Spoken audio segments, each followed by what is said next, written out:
Hello, my name is Lindsay Powell and I'm a health educator at the University of Florida.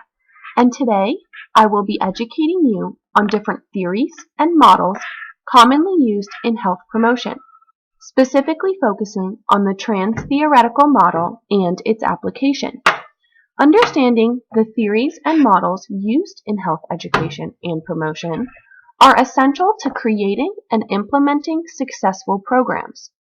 Regardless of your previous knowledge, today we will be discussing the differences between models, theories, concepts, and constructs, as well as briefly going over some important models and theories before really focusing on the trans-theoretical model.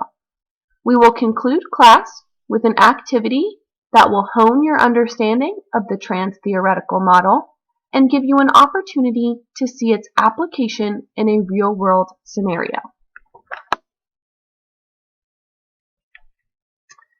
There are 5 objectives that you should be able to meet after viewing this presentation and completing the accompanying activity.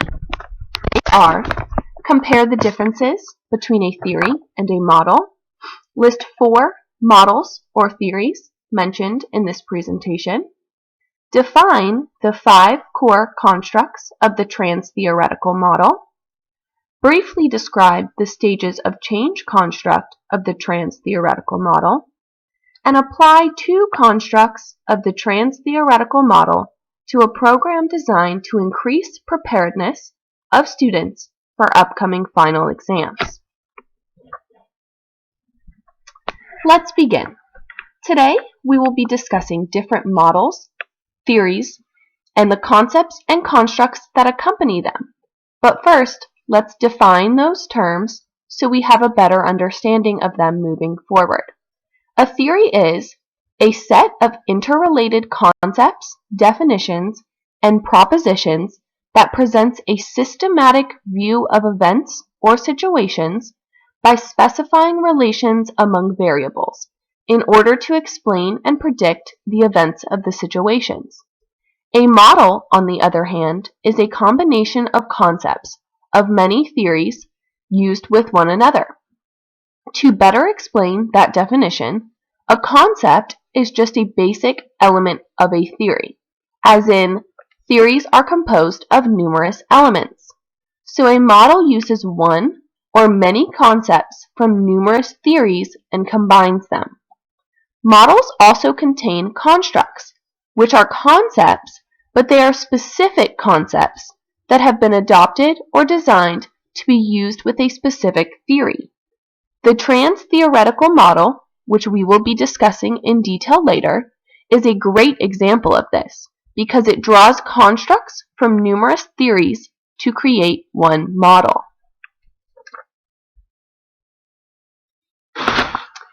Now that we have a better understanding of models and theories, we will discuss some of the numerous theories and models used in health education and health promotion.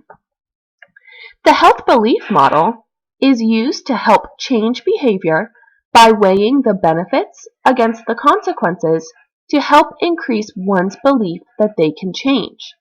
It uses the constructs of perceived severity and susceptibility to determine one's risk and the constructs of perceived benefits and barriers to determine if the pros to changing the specified behavior outweigh the cons. These constructs are used to determine one's self-efficacy, or the extent that one feels they are capable of changing the behavior. The theory of reasoned action helps to explain behavior by looking at the motives for the behavior. It uses 4 main constructs: intention, a measure of a person's readiness toward a behavior; attitude, how positively or negatively one views a behavior; belief, and behavior. The precaution adoption process model explains how someone decides to change a behavior and the actions they make after that decision.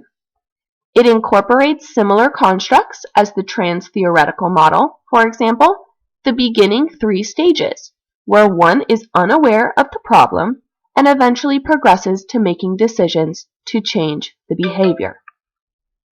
The theory of planned behavior is very similar to the theory of reasoned action, but also incorporates perceived behavioral control, which is one's perceived ability to perform a given behavior. With behaviors that are not fully under voluntary control, for example, addictive behaviors,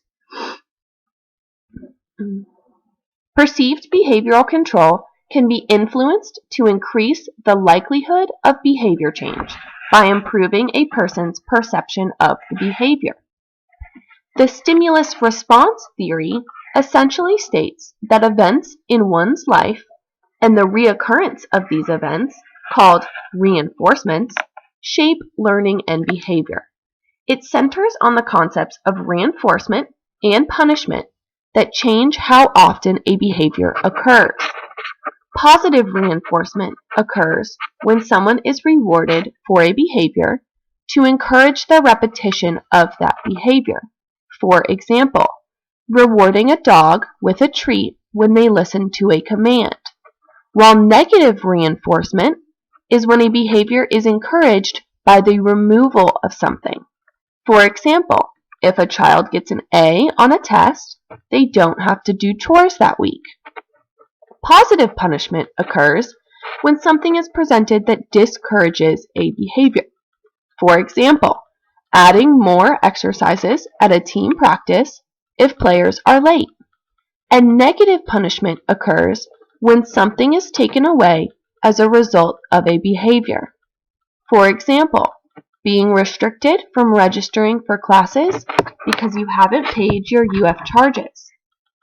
The protection motivation theory is used to explain how the use of fear tactics and persuasion affect health attitudes and behavior. The model is similar to the other models in that individuals use strategies that weigh the costs against the benefits to determine risk. It uses two cognitive mediating processes, threat appraisal and coping appraisal, to determine how to assess and respond to threats to one's health. The social network theory explains that social relationships are not restricted to specific units and families, but rather operate as a network, and this network can have very beneficial effects with regards to positive health behaviors. It acknowledges that there are both positive and negative social networks that can increase positive and negative health behaviors. Social networks can have varying amounts of influence, so it is important to determine an individual's role in the social network before assuming the extent of impact the social network has on the specified behavior.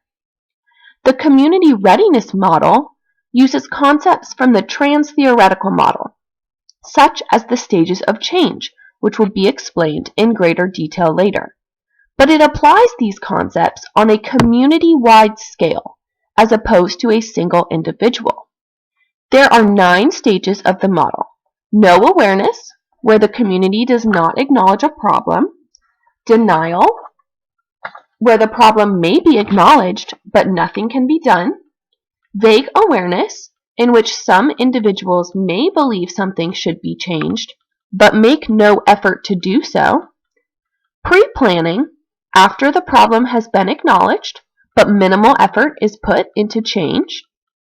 Preparation, where individuals begin to plan, but resources are still unsecured. Initiation, where staff has been trained and efforts can begin to fix the problem. Stabilization, where the program is running but not changed or evaluated often.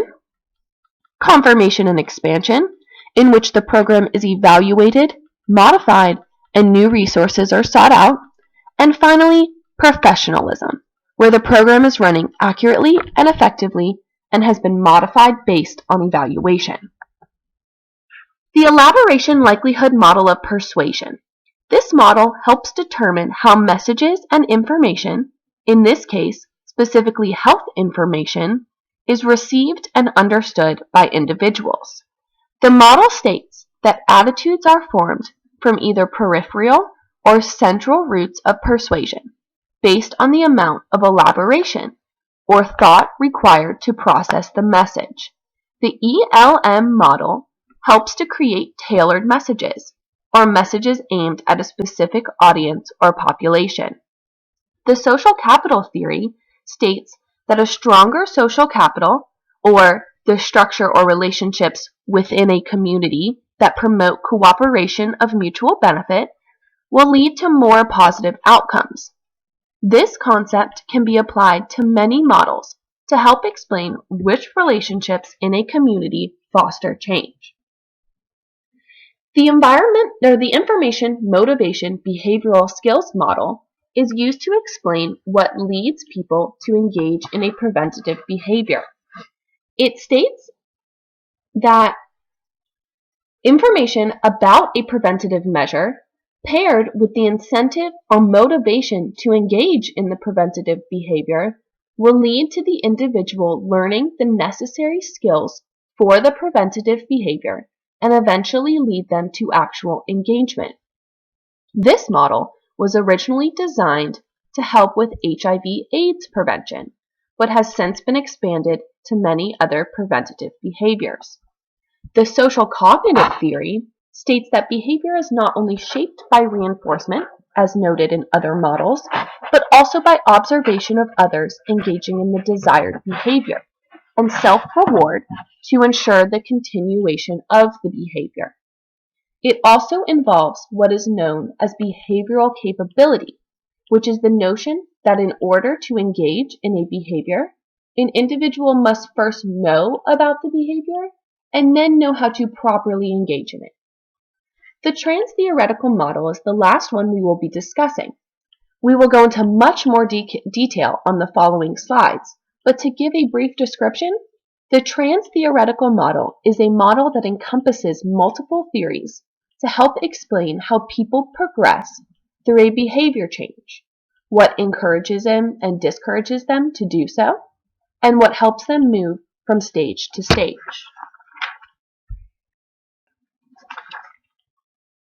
Now we are going to focus more in depth on the trans-theoretical model.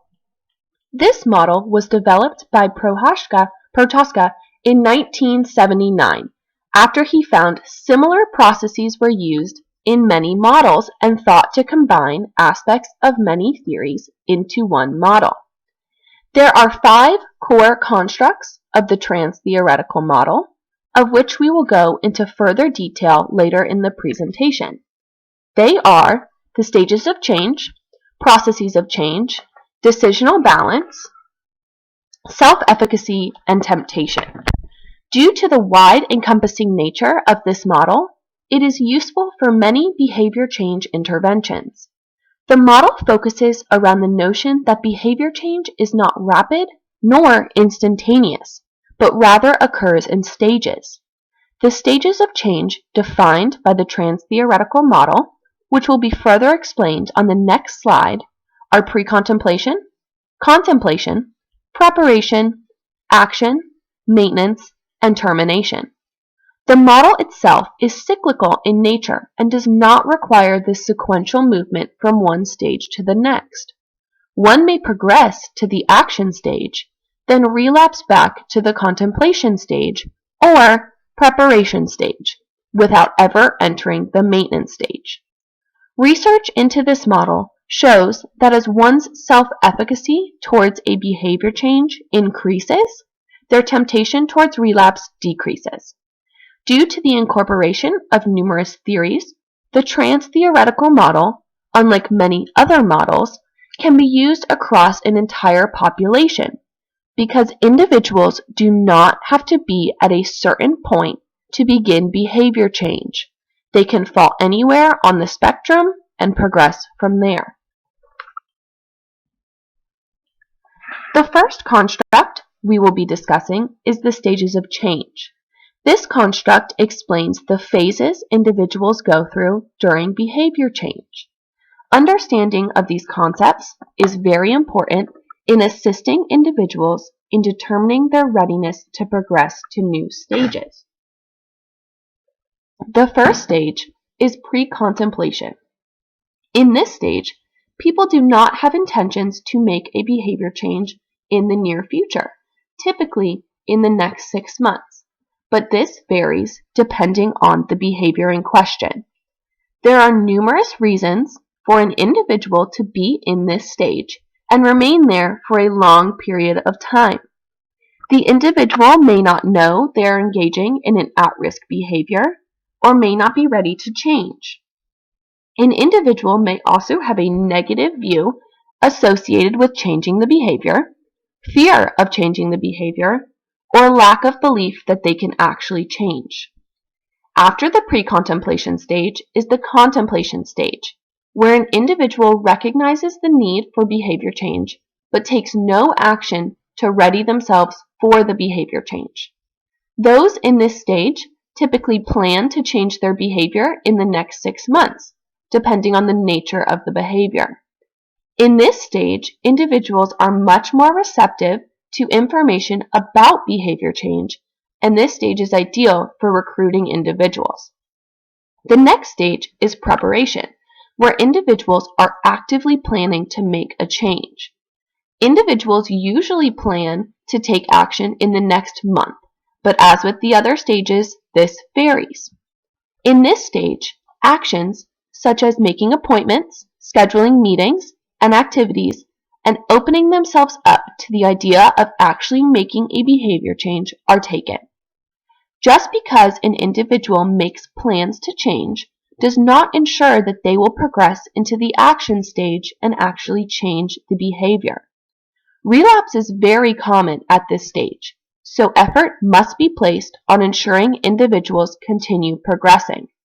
If an individual decided to take action and follows through, they have entered the action stage, where they are actually changing their behavior.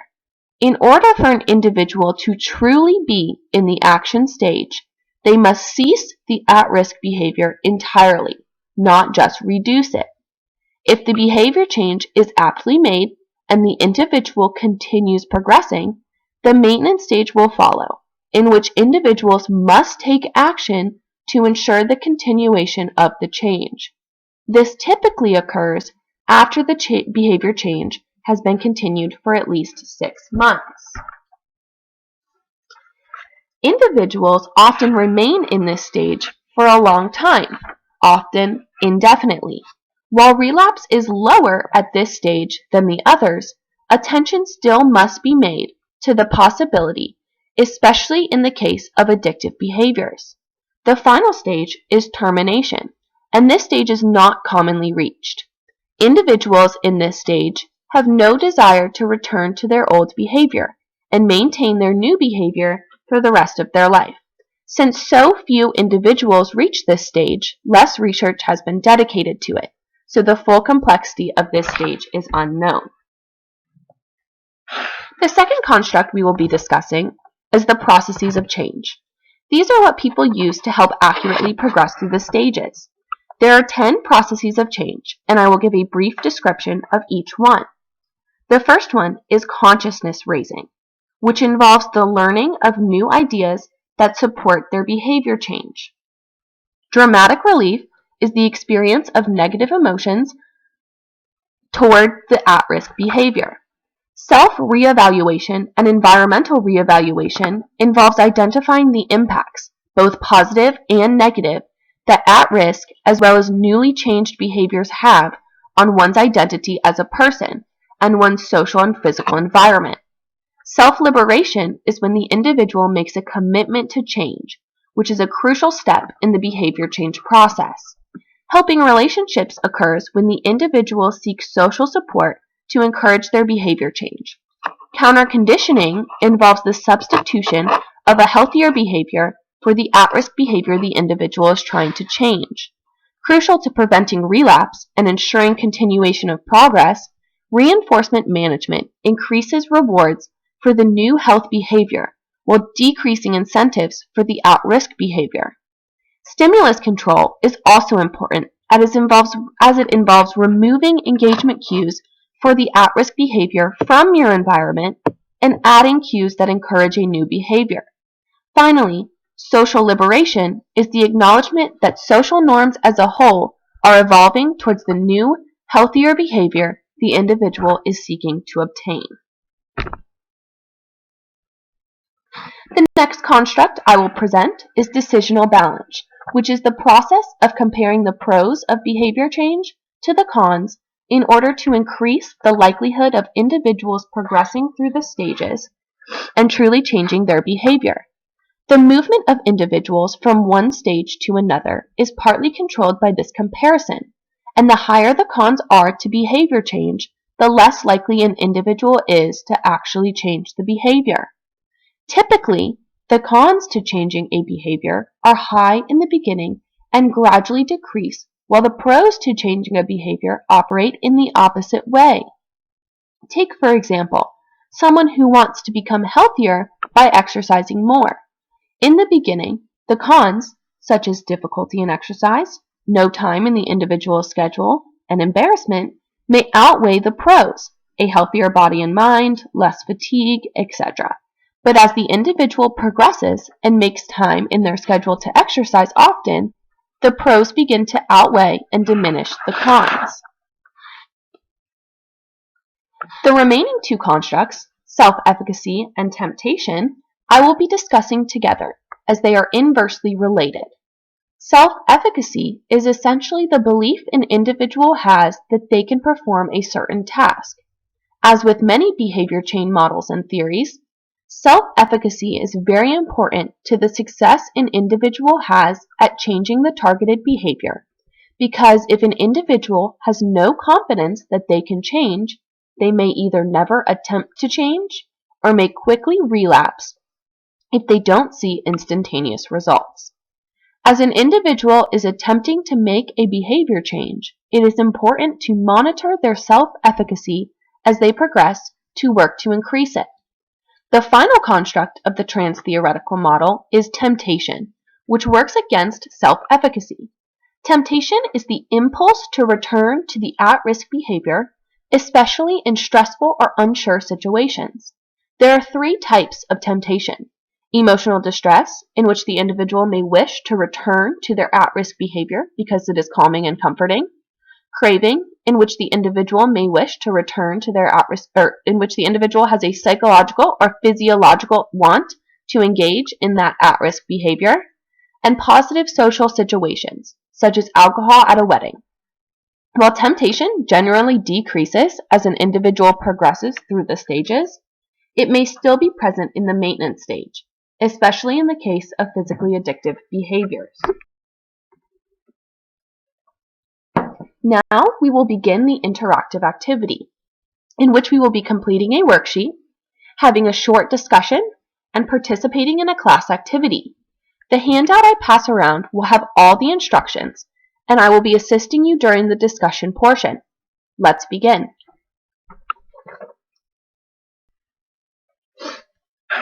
Now that we have discussed theories and models, some examples, and went in depth into the trans-theoretical model, I hope you have a better understanding of the structure of health promotion programs. Thank you for your time, attention, and participation today, and I hope you have enjoyed this presentation. My references are listed on this slide, and I hope you have a great rest of your day. Thank you.